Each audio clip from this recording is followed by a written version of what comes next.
আজকের আমাদের আলোচনার বিষয় বাংলা নেট সেট সিলেবাসের অন্তর্ভুক্ত রামমোহন রায়ের প্রবন্ধ সহমরণ বিষয়ক প্রবর্তক নিবর্তকের সংবাদ প্রথম প্রস্তাব। এই প্রবন্ধ থেকে আমরা সম্ভাব্য কতগুলি প্রাসঙ্গিক তথ্য আপনাদের সামনে তুলে ধরছি। প্রবন্ধটি শুরু হয়েছে অং তৎ সৎ এই বলে কিন্তু প্রবন্ধ শুরু হয়েছে এবং এই প্রবন্ধটি প্রশ্ন উত্তরিকা ধর্মী, অর্থাৎ যিনি প্রবর্তক তিনি হচ্ছেন সহমরণের পক্ষে।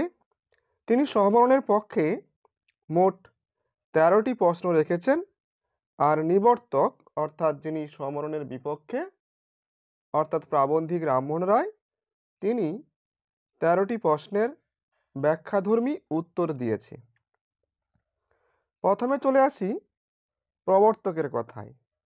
প্রবর্তক সহমরণের পক্ষে যে সমস্ত ঋষির বচন তুলে ধরেছে সেগুলি হচ্ছে, প্রথম তিনি বলেছেন অঙ্গিরা ঋষির বচন, তারপরে হারিতের বচন, তারপরে বিষ্ণু ঋষির বচন, তারপরে ব্রহ্মপুরাণের বচন, তারপরে বেদের বচন। অর্থাৎ অনেক সময় এরকম ক্রম দিয়ে দিতে পারে যে প্রবর্তক যে ঋষির বচনগুলো তুলে ধরেছে পরপর পরপর কার কার বচন তুলে ধরেছে তার একটা সঠিক ক্রম সাজাও, এরকম প্রশ্ন দিতে পারে।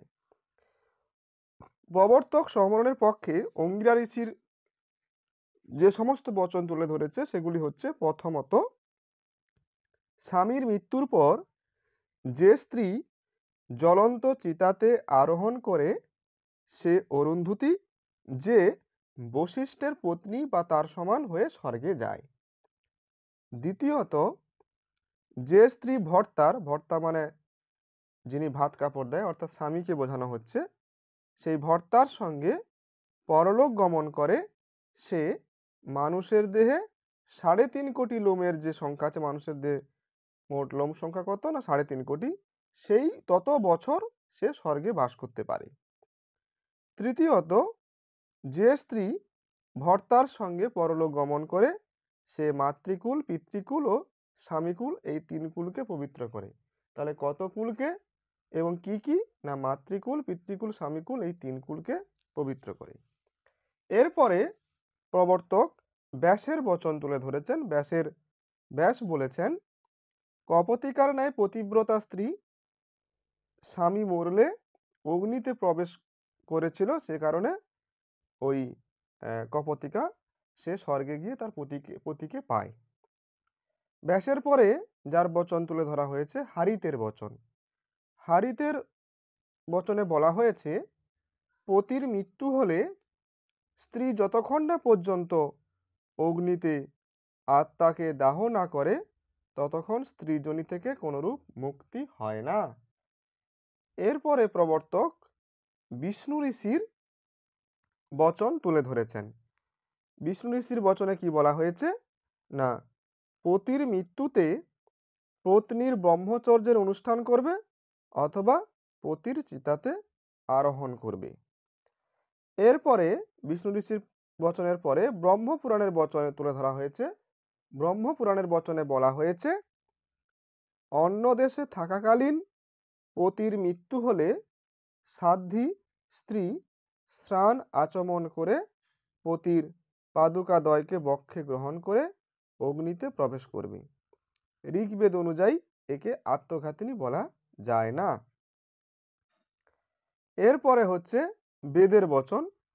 বেদের বচনে বলা হয়েছে কি বলা হয়েছে না ব্রাহ্মণী মৃত পতির অনুমরণ না করে বেঁচে থেকে পতির হিত করবে, যারা ব্রাহ্মণী, অন্য কেউ কিন্তু নয়। আর কোনো ব্রাহ্মণে যদি পতির সঙ্গে সহমরণে যায় তবে সে পতিকে কিন্তু স্বর্গে নিয়ে যেতে পারে না। অন্যদিকে যারা ব্রাহ্মণী নয়, যারা ইতর বর্ণের স্ত্রীলোক, তারা অনুমরণকে তপস্যা বলে মনে করবে। প্রবর্তকের এই সমস্ত সমরণের পক্ষে যে যুক্তিগুলো দেখিয়েছেন তার বিপক্ষে এবারে নিবর্তক কি বলেছে সেটা আমরা দেখে নেব। নিবর্তক তিনি প্রথমে মনুর বচন তুলে ধরেছেন। মনুর বচনকে সামনে রেখে তিনি বলেছেন না প্রথমত, পতির মৃত্যুতে স্ত্রী পুষ্পমূল ফল আহারের মধ্য দিয়ে শরীরকে কৃশ করবে, কিন্তু সহমরণে যাওয়ার দরকার নেই এবং সে অন্য পুরুষের নাম নেবে না। তৃতীয়ত, যে সকল সাধ্বী স্ত্রী এক পতি তারা আহারাদি বিষয়ে ব্রহ্মচর্যের অনুষ্ঠান করবে, অর্থাৎ তারা নানান প্রকার নিয়ম ব্রত ইত্যাদি পালন করলেও সহমরণের কথা কিন্তু নিবর্তক মানতে চায়নি। এবং প্রবর্তক যাজ্ঞবল্ক্য স্মৃতি থেকে বলেছেন যে, যাজ্ঞবল্ক্য স্মৃতিতে বলা হয়েছে বিধবার প্রতি ব্রহ্মচর্যের নিয়ম পালনের কথা বলা হয়েছে। ব্রহ্মচর্যের নিয়ম পালন করতে পারে, কিন্তু সহমরণের কথা বলা নেই। এবং বেদে বলা হয়েছে যে মনুর বিপরীত যে স্মৃতি তা কখনোই প্রশংসনীয় নয়। অর্থাৎ মনুর উল্টো দিকে যে সমস্ত স্মৃতিগুলো আমরা প্রথমের দিকে বললাম, সেখানে সমরণের পক্ষে কথা বলা হয়েছে, কিন্তু যেহেতু সেগুলো মনুর বিপরীতে, তাই সেগুলো কখনো প্রশংসনীয় হতে পারে না। নেক্সট, অঙ্গিরা প্রভৃতি স্মৃতি মনুর বিপরীত হওয়ায় তা মানা যায় না, যেটা নিবর্তক বলেছেন। নিবর্তকের এই যুক্তি প্রবর্তক মানেনি। প্রবর্তক না মেনে তিনি কি বলেছিলেন না, তিনি বলেছিলেন মনু সন্ধ্যা করতে বিধি দিয়েছেন, কিন্তু হরি সংকীর্তন নয়। কিন্তু ব্যাস হরি সংকীর্তন করার বিধান দেওয়ায় তাহলে ব্যাস কি মনুর বিপরীত হয়ে গেল? এটা কিন্তু প্রবর্তক বলেছে। তারপরে প্রবর্তকের মতে মনুস্মৃতি সহমরণের সম্পূর্ণ বিরোধিতা করেননি, কারণ মনু বিধবাকে ব্রহ্মচর্যের বিধি দিয়েছেন, অন্যদিকে বিষ্ণু প্রভৃতি ঋষিরা ব্রহ্মচর্য ও সমরণ উভয়ের বিধি দিয়েছেন। প্রাবন্ধিক রামমোহন রায় আলোচ্য প্রবন্ধে কঠোপনিষদ ও মুন্ডকোপনিষদ এর অনুবাদ করেছেন। তিনি কঠোপনিষদ থেকে অনুবাদ করে কঠোপনিষদের যে বক্তব্যটা তুলে ধরেছেন সেটি হলো না, মোক্ষ সাধন জ্ঞান ও প্রিয় সাধন কর্ম আলাদা। অর্থাৎ জ্ঞান কর্ম দুটো আলাদা, যে কারণে জ্ঞান ও কর্ম আলাদা হওয়ার কারণে যে ব্যক্তি জ্ঞানের অনুষ্ঠান করে তার কল্যাণ হয়, আর যে ব্যক্তি কামনা সাধন করে কর্মের অনুষ্ঠান করে সে পরম পুরুষার্থ থেকে ভ্রষ্ট বা পতিত হয়। মুন্ডকোপনিষদ থেকে প্রাবন্ধিক কি বলেছেন না, মুন্ডকোপনিষদ থেকে প্রাবন্ধিক বলেছেন অষ্টাদশাঙ্গ যে যজ্ঞরূপ কর্ম তা সকল বিনাশী হয়।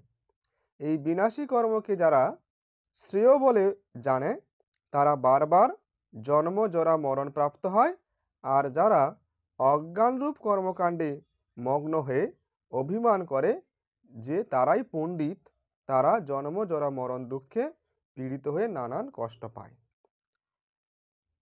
পরবর্তীতে বলা হয়েছে যে ভগবান মনু সকাম ও নিষ্কামের বিবরণ দিয়েছে 12 নম্বর অধ্যায়। তাহলে ভগবান মনু সকাম নিষ্কামের বিবরণ দিয়েছে কত নম্বর অধ্যায়ে? 12 নম্বর অধ্যায়। এখানে আরো দুটি কথা বলা হয়েছে, একটা হচ্ছে নিবৃত্ত কর্ম আর একটা হচ্ছে প্রবৃত্ত কর্ম। অনেক সময় প্রশ্নে আসতে পারে যে প্রবৃত্ত কর্ম কি আর নিবৃত্ত কর্ম কি। না, প্রবৃত্ত কর্ম হচ্ছে ইহলোক বা পরলোকে বাঞ্ছিত ফল পাওয়ার কামনায় যে কর্ম করা হয় তাকে প্রবৃত্ত কর্ম বলে। অন্যদিকে কামনা পরিত্যাগ করে ব্রহ্মজ্ঞানের অভ্যাসপূর্বক যে নিত্য নৈমিত্তিক কর্ম করে তাকে নিবৃত্ত কর্ম বলা হয়।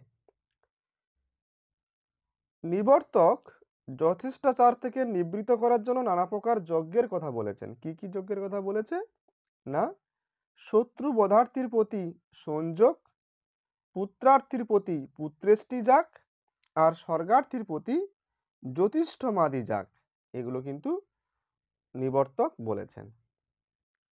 ভগবত গীতায় অর্জুনকে কামনারহিত হওয়ার কথা বলা হয়েছে। তাহলে অর্জুনকে কামনারহিত হওয়ার কথা কোথায় বলা হয়েছে? ভগবত গীতায়। পতির মৃত্যুতে স্ত্রী সহমরণ না করলে পাপ ও লোকনিন্দা হয়, এ কথা প্রবর্তক বলেছেন। প্রবর্তকের এই প্রশ্নের উত্তরে নিবর্তক বলেছে যে প্রাজাপত্য ব্রতে পাপের প্রায়শ্চিত্ত হয়ে যায়, আর লোকের যে নিন্দা সেই লোক যেহেতু অজ্ঞানতাবশত করে তাদের কথা কখনো জ্ঞানী মানুষেরা সেটা ধরে না, ধার্যই করে না।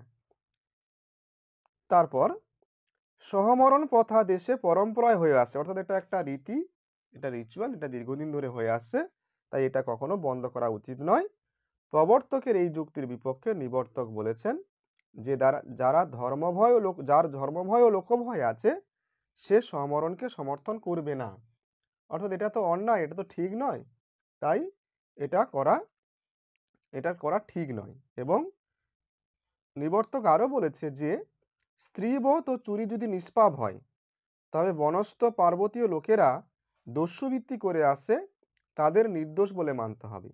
তাহলে পরম্পরায় হয়ে আসছে মানেই যে সেটা ঠিক তা কিন্তু নয়। যদি সমরণটা যদি ঠিক হয় তাহলে যারা দস্যুবৃত্তি করে তাদেরকেও নির্দোষ বলতে হবে, কারণ এটাও তো পরম্পরা হয়ে আছে। তার মানে যা পরম্পরায় হয়ে আসে তা কখনো ঠিক নয়।